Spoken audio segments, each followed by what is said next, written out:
सवाल पूछे कि 2 करोड़ रोजगार पे जवाब दीजिए। अगर मुझे रूबिका लियाकत जी सुन रही हैं और एक 5 मिनट का शो चला दें कि 2 करोड़ रोजगार पे अगर प्रधानमंत्री नरेंद्र मोदी जी की हिम्मत है तो जवाब दें।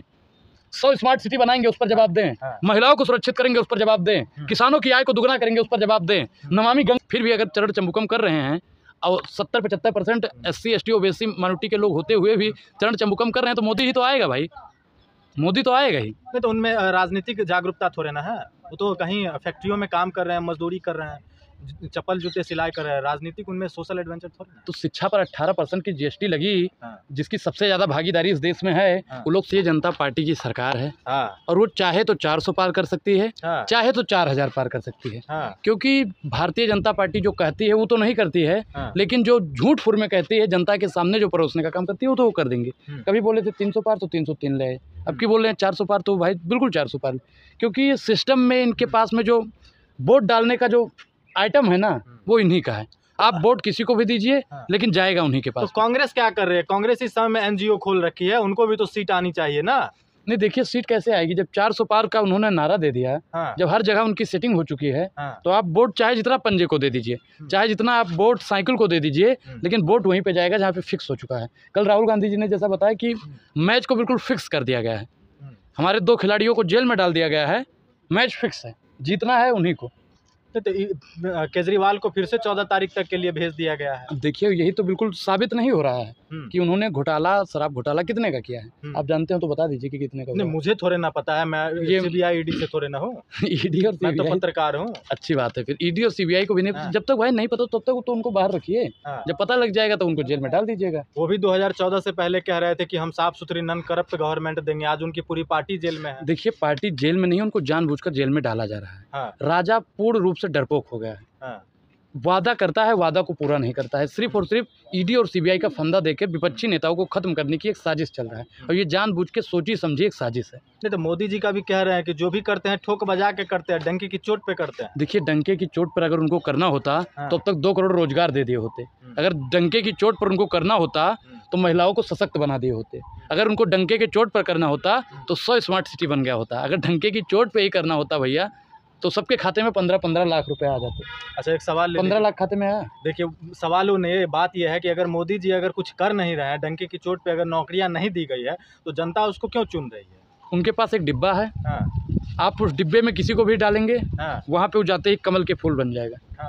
आप पर्ची में कुछ भी लिख के डालेंगे, वो कमल के फूल में तब्दील हो जाएगा। तो यही तो साफ चल रहा है। उन्होंने सब कुछ अपना सेट कर रखा है, और मुझे लगता है कि अब उनके बारे में ज़्यादा बोलना भी ठीक नहीं है। तो जनता आप समझने को तैयार नहीं है। तो देश में जनता को, अरे बोल लीजिए आप। नहीं आप बोल लीजिए, बोल चुके आप। हाँ, बोल लिया। जनता को बार बार समझाने का मतलब वही हो गया कि जनता समझने को तैयार नहीं है। जनता जब तक भूख से, प्यास से, बेरोजगारी से तड़फने नहीं लगेगी ना, तब तक उनको अब समझ में आने वाला नहीं है। और 24 के बाद में अगर गलती से इनकी सरकार आ गई तो साहब आप भी पानी के लिए तरसेंगे, अनुराग ओझा भी तरसेगा, और जितने लोग हैं सब के सब लोग पानी के लिए भी तरसेंगे। ये बात याद रखिएगा। मतलब ऐसा, क्योंकि सोने से महंगा पानी बिकेगा इस देश में अगर भाजपा की सरकार 24 में आ गई तो। आपको याद होगा श्रीलंका, वहाँ भी धर्म बहुत हावी था। बाद में क्या हुआ, जब श्रीलंका के लोगों की आँख खुली तो श्रीलंका बर्बाद हो चुका था। ठीक उसी प्रकार ये भारत की हाल को बना रहे हैं। अगर ये आज ये लोग नहीं जागे, हमें तमाम बहुजन साथियों को, तमाम जितने भी लोग हमें सुन रहे हैं, वो चाहे दलित, पिछड़ा, आदिवासी हो, सवर्ण समाज का लोग हो या अल्पसंख्यक समाज का लोग हो, उन सबसे मेरी गुजारिश है कि आप लोग जाग जाइए, अभी भी समय है। अच्छा, एक सवाल काल चल रहा है। ये अमृत काल नहीं है भैया, ये जहर काल चल रहा है, मित्र काल चल रहा है, ये ED का काल चल रहा है, CBI का काल चल रहा है, मोदी का काल चल रहा है। अमृत काल है, राम राज्य है, हिंदू राष्ट्र की कल्पना पूरी होती जा रही है। देखिए, आपने राम राज्य पे बात की, राम राज्य की परिभाषा क्या है पहले ये जानना बहुत जरूरी है। भगवान राम के समय पर महंगाई, बेरोजगारी कैसी थी? भगवान राम के समय पर महिलाओं की स्थिति कैसी थी? भगवान राम के समय पर अत्याचार क्या था? आज के समय पर क्या है? इन सब की कल्पना करना चाहिए। लेकिन भारतीय जनता पार्टी का लोग सिर्फ और सिर्फ राम पर राजनीति कर रहा है, राम राज्य की बात कर रहा है। एक सवाल ले लीजिए। माया के दीवानों, ऐसा काम ना करो, और चंद वोटों के लिए तुम राम का नाम बदनाम ना करो। धर्म की राजनीति कभी किसी ने नहीं की। 47 के बाद में जब से हमारा देश आज़ाद हुआ, पहला आम चुनाव 51 और 52 के आसपास में हुआ। उसके बाद में 2014 तक किसी ने धर्म की राजनीति नहीं। अच्छा, इतिहास और पे उसके मत बाद जाइए, इतिहास पे कहीं और बैठ के बात कर लेंगे, बात अभी सवाल जवाब का है। इतिहास पे बात मत कीजिए, नहीं, इतिहास पे सवाल बात का मत रूप का कीजिए, लिया, रूप का। महंगाई पर बात मत कीजिए, महंगाई बेरोजगारी पे पर बात मत महंगाई पे ही आ रहा कीजिए, है। शिक्षा पर बात महंगाई मत पे कीजिए, ही बात रोजगार कर- पर बात मत कीजिए, महिला सशक्तिकरण पर बात मत कीजिए, पत्रकारों पर बात न कीजिए, किसी मुद्दों पर बात न कीजिए। मोदी जी आम काट के खाते हैं, चूस के खाते हैं। मोदी जी की हेयर स्टाइल मुझे बहुत पसंद है। मोदी जी जो कमीज पहनते हैं ना, स्त्री जो करता है, क्या स्त्री करने वाला रहा होगा। महिलाएं 33% आरक्षण मिल चुका है महिलाओं को, 80 करोड़ लोगों को जो है अनाज दिया जा रहा है, 25 करोड़ लोग गरीबी रेखा से देखिए, कल मैंने एक सोशल मीडिया पर एक पोस्ट देखी, लाल के आडवाणी जी थे, प्रधानमंत्री नरेंद्र मोदी जी थे, और हमारे देश की पहला व्यक्ति होता है राष्ट्रपति महोदय, उनका जिस प्रकार से अपमान किया गया, इससे साफ पता चलता है कि भारतीय जनता पार्टी की मानसिकता महिलाओं के लिए क्या है। कुर्सी नहीं थी, खड़ा रहना पड़ा है उनको। अब ये आप बता रहे हैं, बहुत अच्छी बात है, क्योंकि ये नहीं बोलेंगे, कैमरे के पीछे वाला बोल सकता है, क्योंकि उसे मोदी जी देख नहीं रहे, कैमरे के सामने वाला कभी नहीं बोल सकता है। राष्ट्रपति खड़े हैं देश में, 2 लोग नेता बैठे हैं, ये अपमान राष्ट्रपति का है या महिलाओं का है? ये महिलाओं का अपमान है, और ये राष्ट्रपति पद का तो अपमान है ही है। मैं कह रहा हूँ, राष्ट्रपति पद की आप गरिमा ना बनाते साहब, लेकिन कम से कम एक आदिवासी महिला है, आप आदिवासियों को वोट चाहिए, लेकिन आदिवासियों को कुर्सी नहीं देगी सरकार। आदिवासियों को वनवासी कहने का काम किसने किया था? किसने किया था? मोदी जी। भाजपाइयों ने किया था। और आज वही लोग फिर से आदिवासियों का अपमान कर रहे हैं, और फिर भी आदिवासी समाज का लोग अगर खामोश है तो अनुराग ओझा को और बोलने की जरूरत नहीं है। अनुराग ओझा समझा के थक गया है। अगर आप ना चाहेंगे, कुछ लोग तो सोच रहे होंगे कि अनुराग ओझा डर गया है, तो अगर आपकी मानसिकता यही है तो भैया ठीक है। तो क्या डरे नहीं है? हम डरे नहीं, हम समझा के, लेकिन थक गए हैं। समझा के थक गए हैं, क्योंकि अब इनके पास 20 दिन और बचा है। 19 तारीख का पहला चरण का चुनाव है, और अगर आप लोग देखे नहीं तो भाई साहब देश बर्बाद हो जाए। 2047 तक रात किसी ने कहा था कि बर्बाद गुलिस्ता करने को बस एक ही उल्लू काफी था, और हर साख पे उल्लू बैठा हो तो अंजामे गुलिस्ता क्या कहना। अब तो हर साख पे उल्लू बैठ गया है। सोशल मीडिया पे काफी विरोध हो रहा है इस पूरी घटना का, जो ये राष्ट्रपति खड़ी रही हैं, जो 2 आदमी बैठे रहे हैं कुर्सी पर। लेकिन जो देश की बड़की मीडिया है, वो मीडिया कभी नहीं दिखाएगी। सोशल मीडिया को मैं बार बार बोलता हूँ कि सोशल मीडिया ही सच्चा मीडिया है, और सोशल मीडिया ही लोगों की आवाज़ उठाता है। सोशल मीडिया तो अगर मीडिया वो तो 4 तारीख के बाद में बिल्कुल बंद हो जाएगी। 4 तारीख के बाद में बिल्कुल सोशल मीडिया बंद हो जाएगी। मैं तो लिख के दे दूँ, अगर भाजपा की सरकार आ गई तो बंद हो जाएगी। नया संसद बनता है तो राष्ट्रपति को नहीं बुलाया जाता है, मंदिर के उद्घाटन में जो है नहीं बुलाया जाता है, जगन्नाथपुरी में उनको दर्शन भी नहीं करने दिया जाता है। इसके पीछे का एक कारण है, नई पार्टी मैं इसके पीछे का कारण बताता हूँ। इसके पीछे का कारण क्या है कि वो आदिवासी हैं, और आज की मानसिकता जो मनुस्मृति को मानने वाले लोग हैं, वो जब सत्ता आसीन हो जाते हैं तो वो शूद्र ब्राह्मण क्षत्रिय वो वाला करने लगेंगे, छुआछूत करने लगेंगे। वो आज भी हमारी राष्ट्रपति महामहिम को अछूत समझते हैं। तो क्या वो भी कहते हैं कि हम संविधान की शपथ लेकर संवैधानिक पद पे हैं? वो थोड़े ना कहते कि हम। अच्छा, एक चीज़ बताइए, एक चीज़ आप बताइए कि जो कल आपने फोटो देखा होगा, आपका खून खोला था नहीं खोला था? बिल्कुल खोला था। आप बताइए, राष्ट्रपति जी के लिए आपने बोला कुछ? बिल्कुल, जो हमें आप बताइए कि जो हुआ है वो गलत है? बिल्कुल गलत है, उसमें आप बताइए। लाल के आडवाणी जी का तबीयत खराब रहता है, बुजुर्ग हैं, ठीक है, वो बैठ गए, ठीक है, लेकिन राष्ट्रपति महामहिम को तो प्रधानमंत्री नरेंद्र मोदी जी से तो बैठना चाहिए, या फिर राष्ट्रपति को बैठना चाहिए? लेकिन मोदी जी बैठे हैं भाई, खीस काढ़ रहे हैं, बैठे हैं ऐसे जैसे शादी में गए हों। तो देश का पहला नागरिक राष्ट्रपति को माना जाता है, फिर भी मोदी जी वहाँ बैठे। मैं आपको एक चीज़ बता दूं, कि लोग कंफ्यूज हो चुके हैं कि इस देश का प्रधानमंत्री कौन है। लोग कंफ्यूज हैं कि इस देश का राष्ट्रपति कौन है। लोग कंफ्यूज हैं कि इस देश का शिक्षा मंत्री और स्वास्थ्य मंत्री कौन है। क्योंकि आपने देखा होगा, जो इस देश का प्रधानमंत्री है वो कभी रेल मंत्री बन जाता है। मैडम, आपको भी पता होगा, हरी झंडी दिखाने गए थे। जो 5वीं फेल है वो परीक्षा पे चर्चा करता है। जो विदेश के 5 विदेश का नाम नहीं बता सकता है, वो विदेश के दौरे पर चला जाता है। जो इंग्लिश में अनुराग ओझा नहीं लिख सकता है, वो इंटायर पॉलिटिकल साइंस यूनिवर्सिटी की डिग्री दिखाता है। तो मतलब देश का हाल साहब बेहाल। लेकिन एक बात तो और है ना कि चुनाव तो सिर्फ और सिर्फ एक कैडर पे लड़ा जा रहा है। पूरे देश में मोदी के चेहरे पे चुनाव लड़ा जा रहा है, तो देश में शिक्षा मंत्री का नाम क्यों बनेगा? आप एक चीज नहीं देखिए, मैं शिक्षा पे जो बात कर रहा था, पूरे देश में मोदी की गारंटी बांटा जा रहा है। देश का शिक्षा मंत्री है धर्मेंद्र प्रधान जी। शिक्षा परीक्षा पर चर्चा धर्मेंद्र प्रधान को करना चाहिए, नरेंद्र मोदी जी को? बताइए। शिक्षा मंत्री को करना चाहिए। जल मंत्री जो होता है, जल का काम जल मंत्री करेगा, प्रधानमंत्री करेगा? जल मंत्री करेंगे।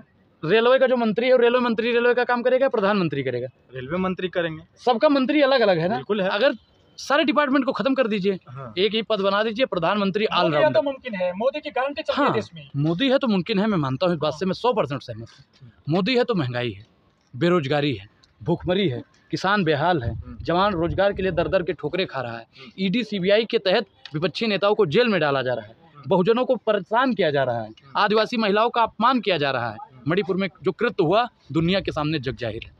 लेकिन फिर भी लोग कह रहे हैं कि मोदी के नाम पे महंगाई सह लेंगे, लेकिन मोदी को कायम रखेंगे, देश बचाना है। तो ठीक है भाई, अब मैं चाहता हूं, मैं एक चीज़ आपके चैनल के माध्यम से बता दूं हाँ। कि इस देश में अब तब तक प्रधानमंत्री नरेंद्र मोदी और भाजपा की सरकार रहे जब तक हर घर से महंगाई और बेरोजगारी को लेकर एक एक लाश न निकलने लगी, तब तक प्रधानमंत्री नरेंद्र मोदी की सरकार रहेगी। महंगाई के लिए सबको मिला दो। मैं क्या कह रहा हूँ कि अगर 24 के बाद में आ गए तो ये आपको भी मिला देंगे, ये आपको भी मिला देंगे, और इनको भी मिला देंगे, इनको भी मिला देंगे, हमको भी मिला देंगे। अंसारी की मौत पर पटाखा फोड़े गए हैं। देखिए, मुख्तार अंसारी साहब पर जो हुआ, मैं उसका घोर निंदा करता हूँ, क्योंकि किसी को जानबूझ के मतलब धीमा धीमा जहर, जिस प्रकार से उनके घर वाले आरोप लगा रहे हैं कि जहर दिया गया, और उन्होंने पहले भी खत लिखा कि हमको कहा गया था कि डर है। और एक चीज़ बताइए कि पहला 2022 के रमजान में शहाबुद्दीन साहब को मारा जाता है, दूसरे रमजान में अतीक अहमद को मारा जाता है, तीसरा रमजान जब आता है मुख्तार अंसारी का नंबर आ जाता है। अब चौथे रमजान में किसका नंबर है मैडम, आप बताइए। अच्छा, एक और सवाल है, फरार चल रहे हैं वहाँ लगेगी, देखिए लगेगी आग तो आएंगे कई घर जद में। यहाँ अकेले हमारा ही मकान थोड़ी है, सबका नंबर आएगा। यानी मुस्लिम टाइट है इस राज्य में, चूड़ी उन्हीं की टाइट की जा रही है। 20% लोग होते हुए फिर भी अगर चरण चंबुकम कर रहे हैं, और 70-75% SC ST OBC माइनॉरिटी के लोग होते हुए भी चरण चंबुकम कर रहे हैं, तो मोदी ही तो आएगा भाई, मोदी तो आएगा ही। नहीं तो उनमें राजनीतिक जागरूकता थोड़े ना है। वो तो कहीं फैक्ट्रियों में काम कर रहे हैं, मजदूरी कर रहे हैं, चप्पल जूते सिलाई कर रहे हैं। राजनीतिक उनमें सोशल एडवेंचर थोड़ी ना। तो शिक्षा पर 18% की GST लगी, जिसकी सबसे ज़्यादा भागीदारी इस देश में है, वो लोग सड़क पर नहीं उतरे, तो बिल्कुल उनको शिक्षा से वंचित कर दिया जाएगा। मंदिर जा रहे हैं रोजाना 2 लाख आदमी अयोध्या मंदिर। मैं एक चीज़ बता दूं, मंदिर जाने वाले में सबसे ज़्यादा कैटेगरी भी उन्हीं की है, जिनको आज ये बता रहे हैं कि अशिक्षित है। तो नहीं बोल रहे वो राम को ले आए। देखिए, जो राम को ला सकता है वो नीरव मोदी, ललित मोदी, विजय माल्या, मेहुल चोकसी को भी ला सकता है। जो मोदी को जो राम को ला सकता है, वो विपक्षी नेताओं पे ईडी भी बैठा सकता है, वो बैठा ही रहा है। चलिए, काशी मथुरा बाकी है। देखिए, काशी बनाए, मथुरा बनाए, लेकिन इस देश में भाई साहब हॉस्पिटल भी बनना जरूरी है, शैक्षिक संस्थान भी बनना जरूरी है, 100 स्मार्ट सिटी का जो वादा किया गया था वो भी बनना जरूरी है। अच्छा, हॉस्पिटल क्यों बनाना जरूरी है, थोड़ा हमें बताइए। तो राम मंदिर चले जाएंगे, जो राम के नाम लेंगे वो बीमार ही नहीं पड़ेंगे। देखिए, बीमारी दूर हो जाएगी। उसने कहा था, गुल्लू ने, गुल्लू कहता है, गुल्लू कौन है सब जानता है, तो पत्रकार है ना, वो भी बड़े मीडिया के पत्रकार है। आप गुल्लू को पत्रकार समझते हैं? उसने कहा था कि अगर मंदिर जाओगे तो आपको हॉस्पिटल जाने की जरूरत नहीं पड़ेगी। उसको कोरोना हुआ था ना, गया था, कहाँ गया था, हॉस्पिटल गया था, मंदिर गया था? बताइए भैया, आप लोग बताइए। अस्पताल गए थे। अभी राम भद्राचार्य जी महाराज तबीयत खराब हुई थी, मंदिर गए थे कि हॉस्पिटल गए थे? हॉस्पिटल गए थे। आपकी आँख फूट जाएगी तो आप मंदिर जाएंगे, हॉस्पिटल जाएंगे? हम तो हॉस्पिटल जाएंगे। अगर आपको बुखार आ जाएगा तो मंदिर जाओगे कि हॉस्पिटल जाएंगे? हॉस्पिटल जाओगे। और देश का जितना भी लोग है मंदिर नहीं जाएगा ना, हॉस्पिटल ही जाएगा अगर तबीयत खराब होगी तो भैया हॉस्पिटल भी जरूरी है। बाकी मंदिर मस्जिद इस देश का कोई मुद्दा नहीं है, मंदिर मस्जिद एक आस्था का विषय है। अजीब बात है, आप बिहार से आते हैं, वहाँ के नेता हैं। नहीं, मैं गोंडा से आता हूँ। मुन्ना शुक्ला है, वो काफी नचने नचाते हैं, जेल में रहकर वो बड़ा बयान दिया बात कि हम भूमिहार हैं, वो चमार थोड़ी ना। ये जातिवादी लोग देखिए, जातिवाद और जो शब्द आपने लिया, उस शब्द का तो भैया जो भी बहुजनों को मतलब प्रताड़ित करने या बहुजनों का जाति सूचक शब्द बोलता है, मैं उसके भैया घोर विरोधी हूँ। और मैं जातिवाद का तो पहली बात बता दूँ, घोर विरोधी हूँ। मैं इस देश का जो अगला PM बनेगा मल्लिकार्जुन खड़गे जी, उनसे मेरी हाथ जोड़कर अपील रहेगी महाराज कि इस देश से जाति प्रथा को खत्म कर दीजिए। खड़गे जी बनेंगे, रूबिका जी कह रही है प्रधानमंत्री बनेंगे फिर से तीसरी बार।